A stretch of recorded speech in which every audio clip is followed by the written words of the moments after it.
como seres humanos, siempre nos pasa que cuando vemos gente diferente a nosotros, tenemos un estereotipo de nuestras diferencias y eso crea que solo tengamos una narrativa sobre las otras personas. Les quiero contar lo que a mí muchas veces me pasaba.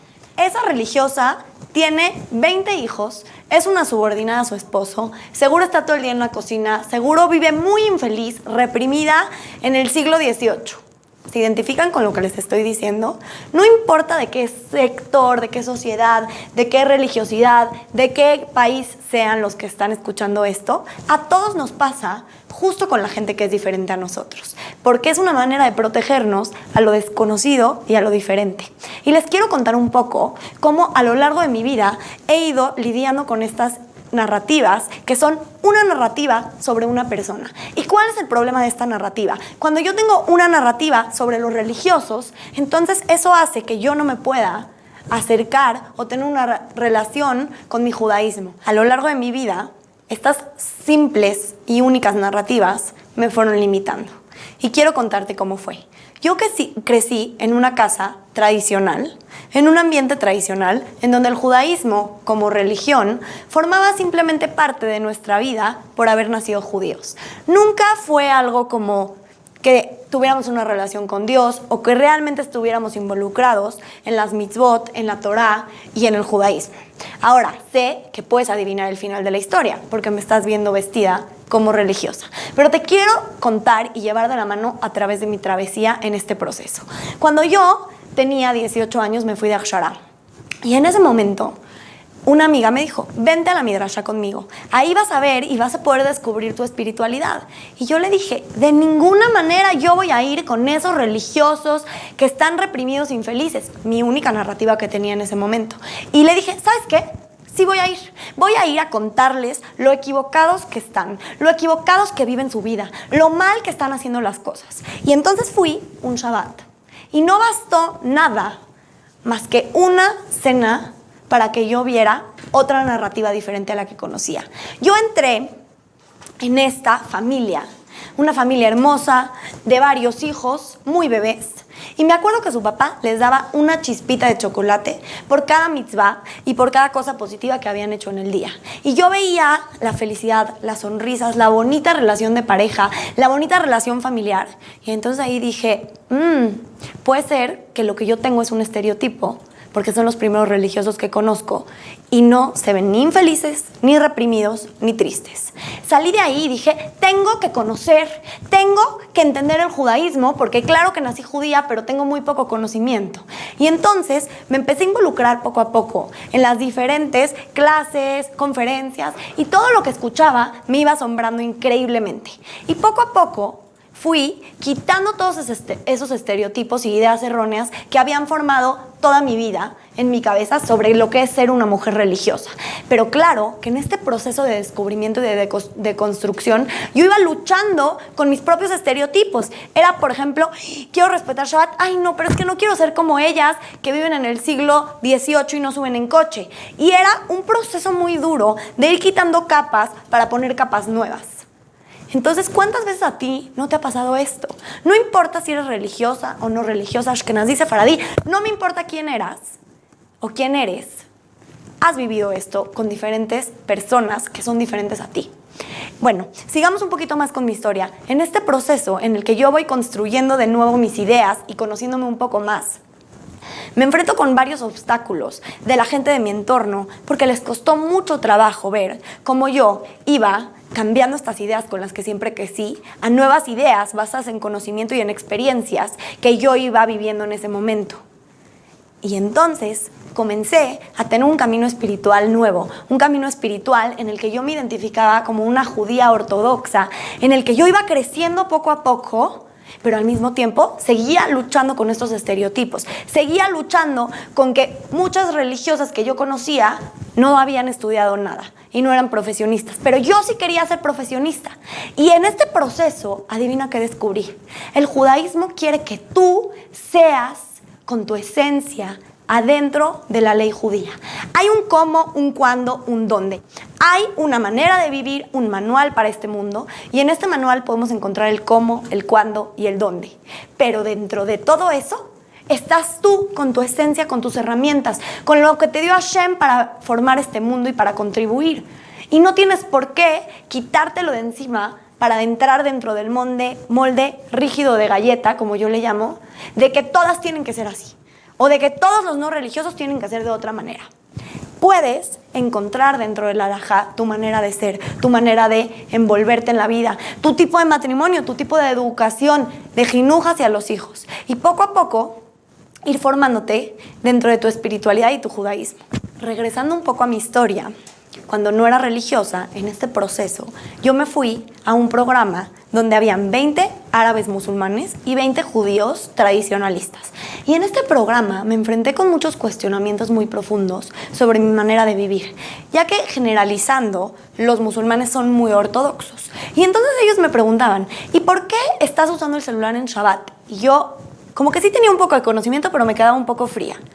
¿Y pero por qué estás comiendo esas papas que sé que no son kosher para ustedes? Y entonces como que yo me cuestionaban varias cosas que no tenía herramientas para contestar y no tenía maneras de cómo contestar y quedar como alguien que sabe lo que está diciendo. Y en este proceso yo me empecé a cuestionar y dije, tiene que haber una verdad. Yo sé que lo que te estoy diciendo es muy extremista, pero es mi manera de ver las cosas. En ese proceso yo dije, tiene que haber una verdad, tiene que haber una espiritualidad y yo estaba en búsqueda de ella. Empecé a buscar en el Islam, empecé a leer el Corán, empecé a meterme a clases de Islam y a envolverme mucho en temas y empaparme del Islam.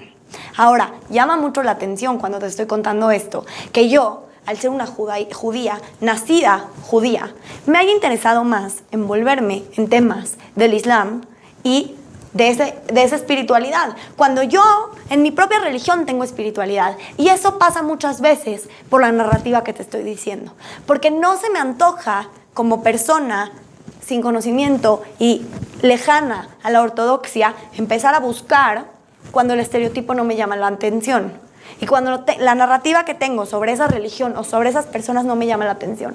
Así que empiezo a buscar en el Islam, regreso a México y como que se me olvida un poco. Sigo con mi vida cotidiana y después yo intento un poco tener un acercamiento al judaísmo, intento estudiar, intento como que respetar ciertas cosas y mi nivel de frustración es muy alto y digo, ok Dios, va, si tú hubieras querido que yo sea religiosa, me hubieras puesto en una familia religiosa. Pero como me pusiste en una familia tradicional, tú quédate con tu ortodoxia, los ortodoxos, qué padre, sí, está increíble lo que están haciendo, pero yo por mi lado y ellos por el suyo y ya. Y yo empiezo a estudiar medicina, me empiezo a envolver muchísimo en ese mundo de estudiar, de profesionalismo, de medicina, y como que siento que algo me falta. Y como que ya había visto cierta luz en el judaísmo. Y entonces me vuelvo a envolver un poco en este judaísmo, empiezo a estudiar de nuevo, empiezo a cuestionarme de nuevo y empiezo a decir, ok, tengo que encontrar mi manera de ser, como dije, dentro del halajá, en este judaísmo tan diverso y de tantas caras que existe. Y en un viaje a Israel que hago, me doy cuenta que hay de todo, que hay mujeres ortodoxas, de peluca, que se tapan el pelo, que cuidan Torah y mitzvot al 100%, policías, ingenieras, arquitectas, doctoras, pero yo solo tenía la idea de que pueden hacer kipe y tener 10 hijos. Y entonces ahí me reafirmo que puedo encontrarme dentro de este judaísmo y puedo tener esta espiritualidad increíble y al mismo tiempo no traicionarme y seguir siendo yo. Y regreso a México ya un poco más convencida de esto, ya un poco más inspirada a seguir creciendo, pero a no traicionarme al mismo tiempo. Y estoy en México y empiezo mi proceso. Y en el proceso en que decido que ya me quiero casar, empiezo a salir con chavos. Y entonces, después de cada date, yo regreso y digo, es que esta no soy yo. Es que yo no soy la mujer que él quiere que le va a hacer kipe. Es que yo no soy la mujer que él quiere que no va a ser profesionista. Y yo les estoy poniendo este ejemplo porque fue lo que a mí me pasó. No estoy diciendo que está mal ser una mujer que se queda en la casa, está perfecto. Pero a mí eso no era mi esencia y no era yo. Y poco a poco en este proceso encontré a mi esposo y resulta que él justamente estaba buscando a alguien que quiera ser proactiva y que quiera ser profesionista y que claro que su casa sea lo más importante, pero que esté en constante movimiento. Y entonces ahí vemos cómo Kadosh Baruj Hu me fue llevando en todo este proceso.